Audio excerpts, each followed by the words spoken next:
খলিল দুপুরে ভাত খাওয়ার সময় স্ত্রীকে জিজ্ঞেস করল, আম্মাকে দেখছি না কেন? নিহার বানু বলল, আম্মার শরীর খারাপ, শুয়ে আছে। জাকির কোথায়? তার কথা আমি জানবো কেমন করে? সে তো বউ ঘরে আনার পর থেকে গায়ে হাওয়া দিয়ে বেড়ায়। চাষবাসের কাজ করতে হয়তো তার সম্মানে বাদে। এমন সময় জাকিরকে ফিরতে দেখে খলিল তাকে বলল, তুই ঢাকায়ও যাচ্ছিস না, আর কোনো কাজ কামও করছিস না, সারাদিন কোথায় থাকিস? জাকির বলল, ঢাকায় আর যাব না, এখানেই কিছু করার চেষ্টা করছি। সেই ব্যাপারে অনেকের কাছে ছুটাছুটি করতে হচ্ছে। কথা শেষ করে সে নিজের ঘরে চলে গেলে। সাদিয়া শাশুড়ির ঘরে ছিল। স্বামী ফিরেছে জানতে পেরে নিজের ঘরে এসে তার সঙ্গে সালাম বিনিময় করল। তারপর বলল, আম্মার শরীর খারাপ, বুকের ব্যথাটা বেড়েছে।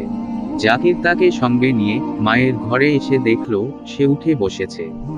সালাম দিয়ে বলল, এখন কেমন আছো আম্মা? দিলারা খানম সালামের উত্তর দিয়ে বললেন, ব্যথাটা একটু কমেছে। তারপর কয়েক সেকেন্ড চুপ করে থেকে বললেন, তুই তো এখনো খাসনি, যা ছোট বউকে নিয়ে খেতে যা। সাদিয়া বলল, আম্মা আপনিও চলুন, সকাল থেকে তো কিছু খাননি। জাকির স্ত্রীর দিকে তাকিয়ে বলল, তুমি খেতে দাওনি? সাদিয়া বলার আগে দিলারা খানম বললেন, শরীর খারাপ বলে আমি খাইনি। এমন সময় খলিল খেয়ে উঠে মায়ের ঘরে এসে বলল, আম্মা তোমার নাকি সকাল থেকে শরীর খারাপ? ওষুধগুলো কি ঠিক মতো খাচ্ছ না? দিলারা খানম গম্ভীর স্বরে বললেন, ওসব নিয়ে তোকে ভাবতে হবে না। বড় বউ যে এক সংসারে থাকতে চাচ্ছে না সে কথা তোকে বলেছে। খলিল আমতা আমতা করে বলল, কয়েকদিন আগে দুই একবার বলেছিল, তবে তার কথা আমি গ্রাহ্য করিনি। দিলারা খানম বললেন, তুই তোর মনের কথা খোলাখুলি বলতে পারছিস না কেন? মায়েরা ছেলেমেয়েদের মনের খবর বুঝতে পারে। তুই ও তোর বউ যে ছোট বউকে পছন্দ করিস না তা আমি অনেক আগেই বুঝেছি। তবু চুপ করেছিলাম, মনে করেছিলাম তোদের ভুল ভাঙলে তোরা ছোট বউকে কাছে টেনে নিবি, কিন্তু তোদের ভুল ভাঙল না। তোরা তাকে পরি ভেবে দূরে ঠেলে রেখেছিস। আজ তোর বউয়ের কথা শুনে বুঝতে পারলাম কোনোদিন তোদের ধারণা পাল্টাবে না, আর ছোট বউকে কাছে টেনেও নিবি না। বড় বউ বেশ কিছুদিন থেকে ছোট বউকে সংসারের কোনো কাজ করতে দেয় না। সেই কথা জিজ্ঞেস করতে স্পষ্ট জানিয়ে দিল সে আর ছোট বউকে নিয়ে এক সংসারে থাকবে না। তাই আমি সিদ্ধান্ত নিয়েছি, আজই তোদের দুই ভাইয়ের সংসার আলাদা করে পানি খাবো। খলিল ছোট ভাই ও তার বউয়ের উপর অসন্তুষ্ট হলেও এবং সংসার আলাদা করে নিতে চাইলেও আম্মা মনে কষ্ট পাবে ভেবে এতদিন স্ত্রীর কথা গ্রাহ্য করেনি। এখন মায়ের কথা শুনে ভাবলো এটাই আলাদা হওয়ার ভালো সুযোগ। বলল, তুমি যখন আলাদা না করে পানি খাবে না বলছো, তখন আমি আর কি বলবো? তুমি যা ভালো বুঝো কর। তারপর মায়ের দুই পা জড়িয়ে ধবে ভিজে গলায় বলল, তুমি আমাদের উপর মনে কষ্ট নিও না আম্মা, আমাদেরকে মাফ করে দাও। তোমাদের বড় বউ কি ধরনের মেয়ে তা তো তুমি জান। দিলারা খানমের চোখ থেকে পানি গড়িয়ে পড়ল। তার মাথায় হাত বুলিয়ে চুমো খেয়ে বললেন, আল্লাহ সবাইকে মাফ করুন। মায়েরা কি ছেলেদের অন্যায় মনে রাখে? সেই দিনই দিলারা খানম দুই ছেলের সংসার আলাদা করে দিলেন। তিনি জাকিরের সংসারে রইলেন। জাকির এনায়েতপুর বাজারে প্রথমে ধান চালের পাইকারি ব্যবসা শুরু করে, বছর দুয়েকের মধ্যে বেশ উন্নতি করল।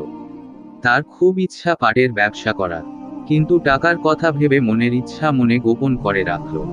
একদিন রাতে ঘুমাবার সময় সাদিয়া স্বামীকে বলল, আমি কয়েকদিন থেকে লক্ষ্য করছি আপনি যেন কিছু একটা বিষয় নিয়ে চিন্তা করছেন। জাকির বেশ একটু অবাক হয়ে জড়িয়ে ধরে আদর করতে করতে বলল, আল্লাহ যাকে এমন পুণ্যবর্তী স্ত্রী দান করে সৌভাগ্যবান করেছেন, তার আবার চিন্তা করার কি আছে?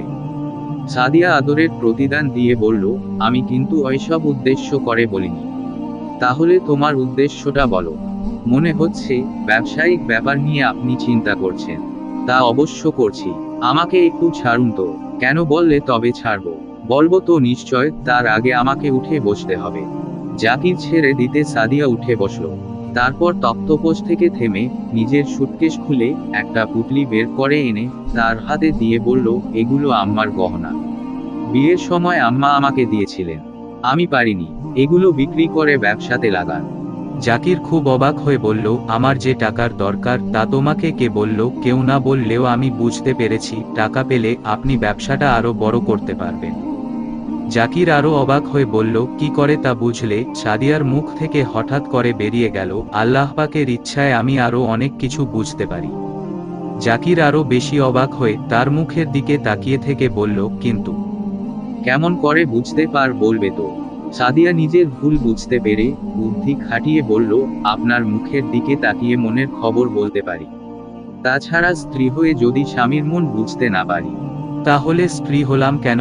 যারা তা পারে না অথবা পারার চেষ্টা করে না তারা স্ত্রী হওয়ার অযোগ্য। জাকির বলল, তুমি খুব খাঁটি কথা বলেছ, তবে স্বামীদেরও তাই করা উচিত, নচেত তারাও স্বামী হওয়ার অযোগ্য। সাদিয়া বলল, আপনার কথাটাও খুব দামি, কিন্তু কয়জন স্বামী স্ত্রী সেদিকে খেয়াল করে? থাক এসব কথা, এখন যা বললাম তা করতেই হবে। জাকির বলল, কিন্তু আম্মার দেয়া গহনা আমাকে দিচ্ছ কেন? এমনি আমি তোমাকে কিছুই দিতে পারিনি। না না, এগুলো রেখে দাও, আমি নিতে পারবো না। আল্লাহ যখন এতটা সাহায্য করেছেন তখন সামনে আরো করবেন। সাদিয়া বলল, এগুলো আম্মার হলেও এখন আমার। আল্লাহ পাক আমাকে যখন আপনাকে দান করেছেন তখন আমি ও আমার সবকিছু আপনার। আমাকে গ্রহণ করেছেন, আমার জিনিস গ্রহণ করবেন না কেন? আমার সমস্ত কিছু আপনার পবিত্র কদমে উৎসর্গ করেছি, আমি আপনার কোনো কথা শুনব না। দাসীর অনুরোধ আপনাকে রাখতেই হবে, আপনি দ্বিধা করছে কেন? স্ত্রীর সবকিছুর পূর্ণ অধিকার আল্লাহ পাক স্বামীকে দিয়েছেন। জাকির বলল, তোমার কথা ঠিক, কিন্তু স্ত্রীর দুটো জিনিসের উপর স্বামীর পূর্ণ অধিকার নেই।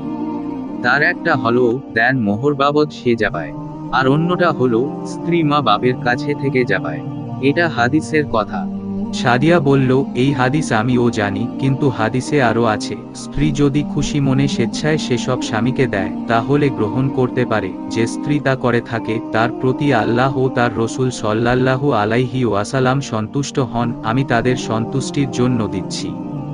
স্ত্রীর কথা শুনে জাকিরের একটা হাদিস মনে পড়ল। রাসূল সাল্লাল্লাহু আলাইহি ওয়াসাল্লাম বলেছেন, আল্লাহ পাক বলেন, যাকে আমি অনেক ধন সম্পদ দান করেছি সে সৌভাগ্যবান নয়, বরং সেই সৌভাগ্যবান যে নাকি ধার্মিক স্ত্রী পেয়েছে।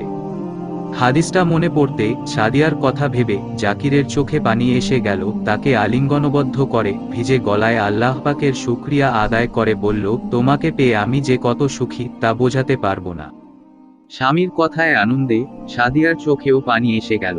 সেও নিজে গলায় বলল, আমিও সেই আল্লাহ পাকের শুকরিয়া জানাচ্ছি, যিনি আমার দ্বারা আপনার মন আনন্দে ভরিয়ে দিয়েছেন। তারপর বলল, কালকেই এগুলো বিক্রি করে ব্যবসাতে লাগান। জাকির বলল, কয়েকদিন থেকে চিন্তা করছিলাম কিছু টাকা পেলে পাটের ব্যবসাতে নামতাম। আল্লাহ পাক দয়া করে আমার সেই বাসনাও পূরণ করালেন, তা এই প্রিয় বান্দির মারফত। কথা শেষ করে তার নরম তুল তুলে ঠোঁটে কামড়ে দিল। সাদিয়া স্বামীকে জড়িয়ে ধরে বলল, এই দুষ্টু কি হচ্ছে? আমার কষ্ট হয় না বুঝি? জাকির বলল, আনন্দের সঙ্গে একটু কষ্ট না হলে যে নিরামিষ লাগে, তাহলে আমিও। বলে সাদিয়া লজ্জায় কথাটা শেষ করতে না পেরে স্বামীর বুকে মুখ লুকালো। জাকির সাদিয়ার গহনা বিক্রি করে পাটের ব্যবসা শুরু করলো। বড় ভাইকে ধান চালের আড়তে বসিয়ে নিজে পাটের ব্যবসা দেখাশোনা করতে লাগলো। আল্লাহর রহমতে ৬-৭ বছরের মধ্যে জাকির খুব উন্নতি করলো। ব্যবসাপত্র যেমন বাড়ালো, তেমন জমি জায়গা কিনলো, বাড়িঘর নতুন করে তৈরি করলো। সেই সাথে বড় ভাইকে নিজের ব্যবসায় লাগিয়ে তাদের সংসারের সব খরচ বহন করছে। ভাইপো ভাইজিদের লেখাপড়ার খরচ চালাচ্ছে। তাহমিনা ম্যাট্রিক পাশ করার পর তার বিয়ে দিয়েছে। আফরোজা ক্লাস 7-এ আর সাজ্জাদ 3-তে পড়ছে। মাকে ঢাকায় এনে একজন বড় হার্ট স্পেশালিস্টকে দিয়ে চিকিৎসা করাচ্ছে। নিজের খরচায় গ্রামে একটা দাতবা চিকিৎসালয় প্রতিষ্ঠা করছে। মসজিদ ও মুক্তবের মাসিক সাহায্য করছে। দিলারা খানম ছেলের উন্নতি ও কাজকর্ম দেখে ভাবেন, এত কিছুর পিছনে আল্লাহ পাকের রহমত আর নেসার ফকিরের প্রচেষ্টা রয়েছে। আর সাদিয়ার সেবা যত্নে তিনি খুব সন্তুষ্ট। 5 ওয়াক্ত নামাজের পর ছোট ছেলেও ছোট বউয়ের জন্য দোয়া করেন। এত কিছুর পরও দিলারা খানমের মনে শান্তি নেই। জাকিরের বিয়ে হয়েছে প্রায় 7-8 বছর, কিন্তু এতদিনেও তাদের কোনো আওলাদ হচ্ছে না কেন? এই চিন্তাতেই উনি মনে শান্তি পাচ্ছে না। অবশ্য এ ব্যাপার নিয়ে জাকিরের এতটুকু মাথা ব্যথা নেই, সে ভাইপো ভাইজিদের নিয়ে সুখী। খলিল আলাদা হয়ে যাওয়ার পর জাকিরকে ব্যবসা করতে দেখে প্রথমে ভেবেছিল এই জন্যে বোধ হয় সেই সময় সে কোনো প্রতিবাদ করেনি। আরও ভেবেছিল নেসার ফকির নিশ্চয় জামাইকে ব্যবসা করার জন্য টাকা দিয়েছে, নচেৎ জাকির টাকা পেল কোথায়। কিন্তু পরে তাদের প্রতি জাকিরের ও তার বউয়ের ব্যবহার দেখে শুনে ভীষণ অনুতপ্ত। তাই থাকতে না পেরে একদিন স্ত্রীকে বলল, তোমার কারণেই মায়ের পেটের ভাইকে আলাদা করে দিলাম।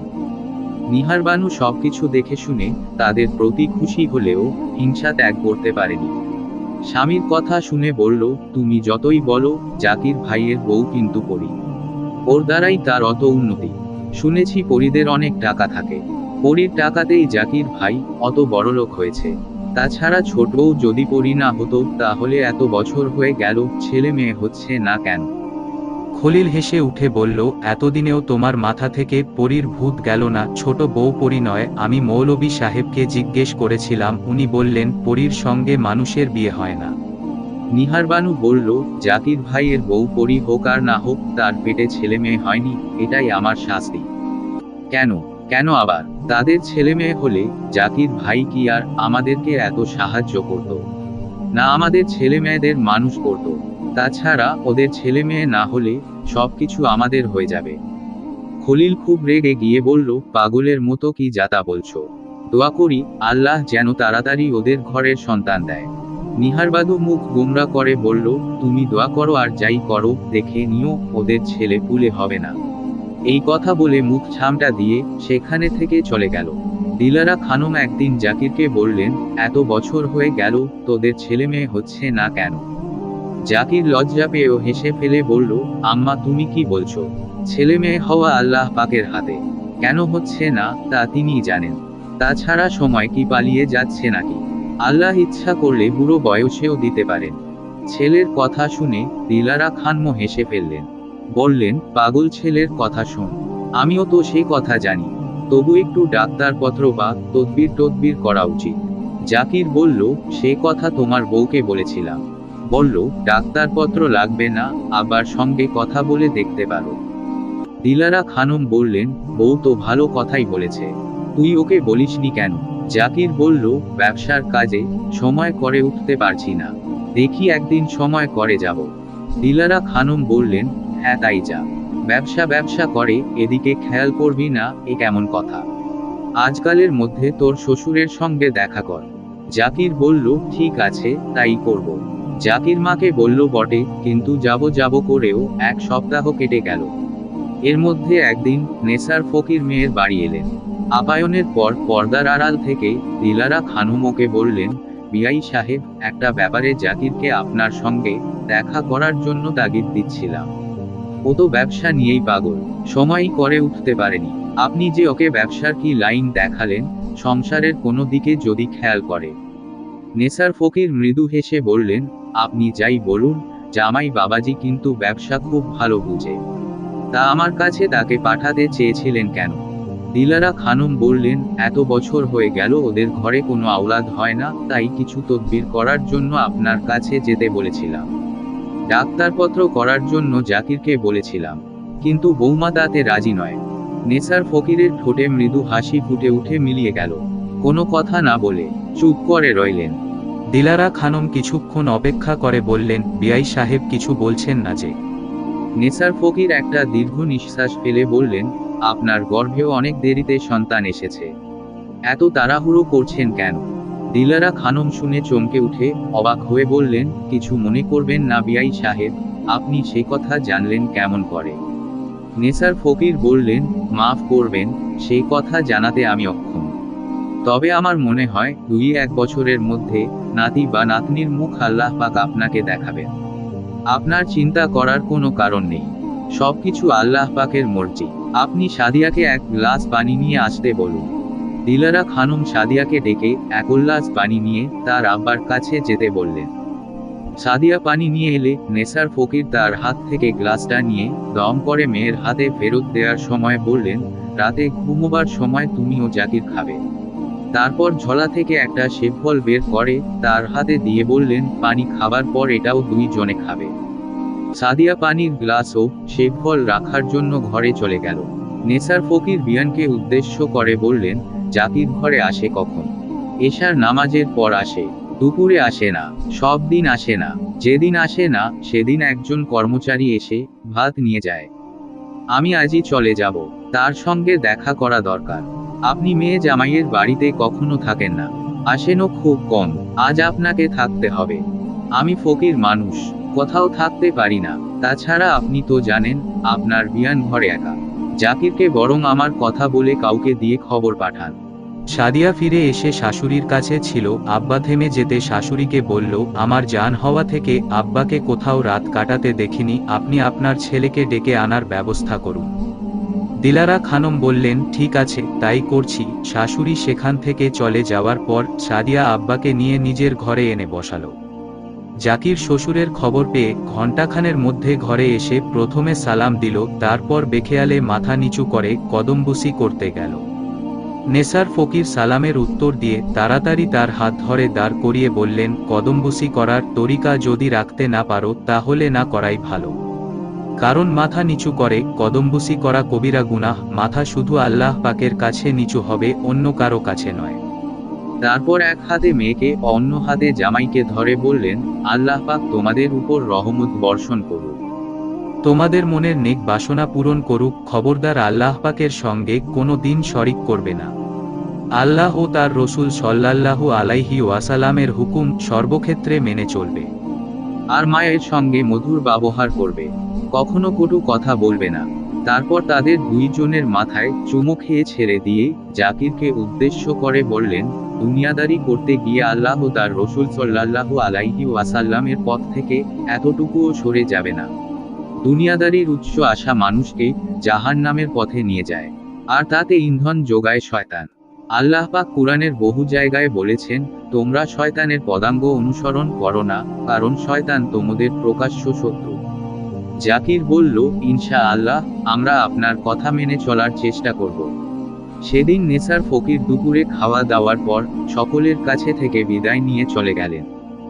রাতে ঘুমাবার সময় সাদিয়া আব্বার দম করে দেয়া পানির গ্লাস স্বামীর হাতে দিয়ে বলল, অর্ধেক খেয়ে আমাকে দিবেন, আমি খাবো। জাকির মৃদু হেসে বলল, ছেলে মেয়ে হওয়ার জন্য আব্বা নিশ্চয় দম করে দিয়েছেন। সাদিয়াও মৃদু হেসে বলল, জি আপনি ঠিক বলেছেন। জাকির অর্ধেকটা খেয়ে গ্লাসটা সাদিয়ার হাতে দেওয়ার সময় বলল, কোনো তাবিজ দিয়ে গেছেন নাকি? সাদিয়া আবার মৃদু হেসে বলল, জি না, তবে এটাও দুইজনকে খেতে বলেছেন, বলে সেবটা তার হাতে দিল। তারপর গ্লাসের পানিটা খেয়ে গ্লাসটা তাকে রেখে এলো। জাকির তাকে কোলে বসিয়ে জড়িয়ে ধরে বলল, এটাকে আর অর্ধেক না করে একসঙ্গে খাইয়ে এসো। তারপর নিজে এক কামড় খেয়ে সাদিয়ার মুখের কাছে ধরে বলল, নাও তুমিও খাও। এই ঘটনার প্রায় 1 বছর পর সাদিয়ার কোল আলো করে এক পুত্র সন্তান জন্ম নিল।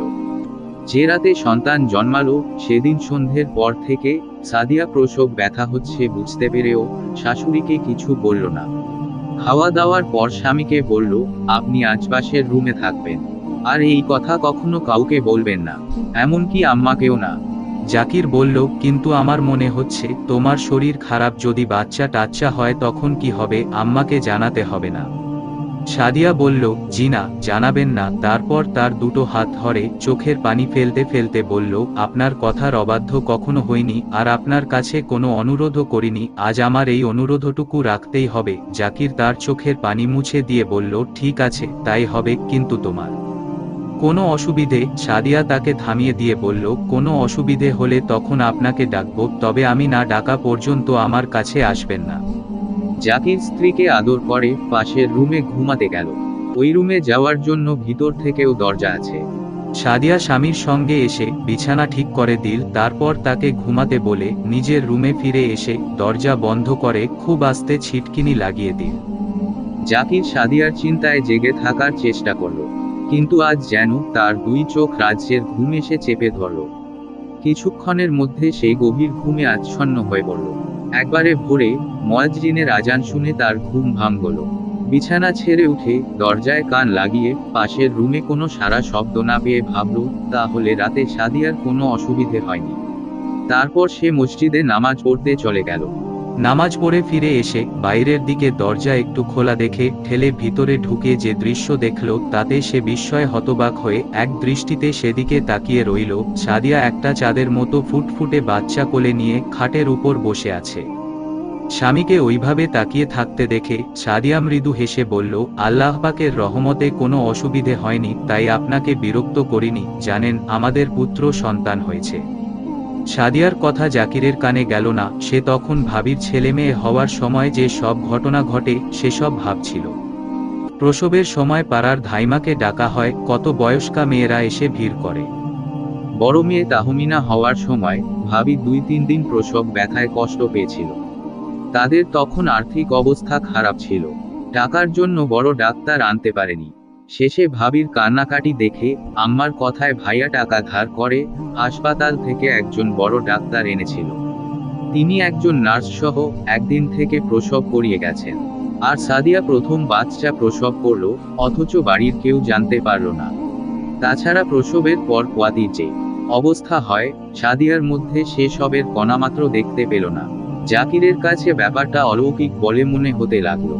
স্বামীর অবস্থা বুঝতে পেরে সাদিয়া বলল, আপনি কি অত ভাবছেন? পুত্র সন্তান হয়েছে, খুশি হননি? স্ত্রীর কথায় জাকিরের হুঁশ হলো। শকর আলহামদুলিল্লাহ বলে বলল, আমি যে কত খুশি হয়েছি তা আমার মাবুদ জানেন। কিন্তু বলে থেমে গেল। সাদিয়া বলল, আমি আপনার মনের অবস্থা বুঝতে পারছি, এটা নিয়ে বেশি চিন্তা করবেন না, এক সময় সব কথা বলবো। এখন আম্মাকে সুসংবাদটা দিয়ে ডেকে নিয়ে আসুন। জাকিরের জ্ঞান হওয়ার পর থেকে বুবুদের বাড়িতে গিয়ে শুনেছিল নেসার ফকিরের বউ পরী। তখন কিশোর জাকিরের মনে খুব কৌতূহল জাগে। তারপর যখন শুনল তার মেয়ে মক্তবে পড়তে আসে, তখন তাকে দেখার জন্য আরও বেশি কৌতূহল অনুভব করে এবং বুবুকে জিজ্ঞেস করে। একদিন কবরস্থানের রাস্তার পাশে তাকে দেখে তাকে সত্যি পরী বলে মনে করে।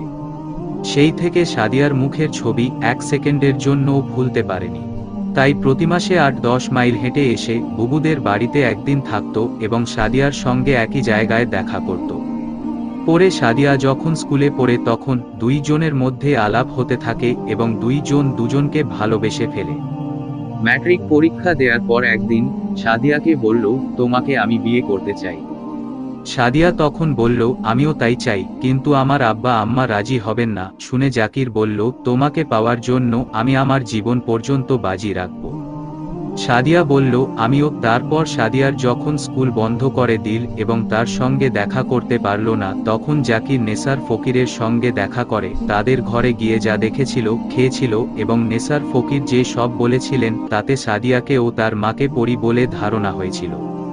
তবু সে ভয় পায়নি, বরং সাদিয়াকে বিয়ে করার দৃঢ় সংকল্প করে। সে কথা নেসার ফকিরকে বলেছিল।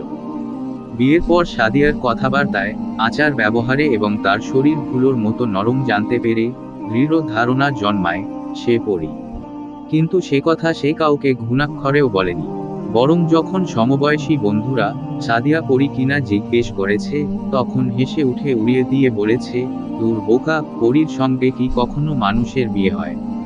আসলে সেও সাদিয়ার মধ্যে অল্প কিছু ছাড়া অস্বাভাবিক তেমন কিছু না দেখে সে যে পরী হতে পারে এতদিন সেই কথা ভুলেই গিয়েছিল। এখন প্রসবের ব্যাপার নিয়ে জাকিরের পুরানো দিনের কথাগুলো মনে পড়ল। সাদিয়া জিজ্ঞেস করলো, এতক্ষণ ধরে কি ভাবছেন? আম্মাকে খবরটা দেবেন না? জাকির তার কথার উত্তর না দিয়ে খাটের কাছে এসে সুবহানাল্লাহ বলে বাচ্চাকে চুমো খেলো। তারপর বেরিয়ে গিয়ে মাকে খবরটা জানালো। দিলারা খামুন নামায় পড়ে অজিফা পড়ছিলেন। শুনে আল্লাহ পাকের শকর গুজারি করে তাড়াতাড়ি বৌমার ঘরে ঢুকে তিনিও খুব অবাক হলেন। তারপর কাছে এসে বললেন, ছোট বউ, সে সময় আমাকে খবর দেয়া তোমার উচিত ছিল। তারপর বাচ্চাকে কোলে নিয়ে আদর করতে করতে জাকিরকে বললেন, আজান দে।